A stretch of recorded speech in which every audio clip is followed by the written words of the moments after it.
Magandang araw mga kagabay, ngayon po ay October 28, 2025, araw po ng Martes. Ako po si Father Marvin at ang ating Ebanghelyo ay hango sa Ebanghelyo ni San Lucas chapter 6 verse 12 to 16. Sabi po sa Gospel, ang Panginoon ay halos magdamag na nagdasal sa bundok. At pagkatapos siyang manalangin, siya ay bumaba at pumili po siya ng kanyang 12 magiging alagad o makakasama sa kanyang misyon. Bago siya pumili, siya po ay nagdasal. Mahalaga po na sa ating mga pagpili sa buhay, kailangan natin manalangin muna. Na lahat tayo, araw-araw ay pumipili tayo sa ating buhay.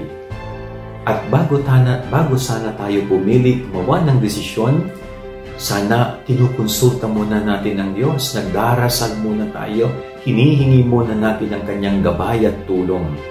Sapagkat sa bawat pagpapasya, sa bawat pagpili at paggawa ng desisyon, nakasalalay po ang buhay. Kaya mahalaga na kinukonsulta natin ang Diyos sa pamamagitan ng pagdarasal sa tuwing tayo ay pipili sa ating buhay. Yan ang ating gabay aral ngayong maghapon. God bless po sa inyo lahat. Pagpalain kayo ng Panginoon.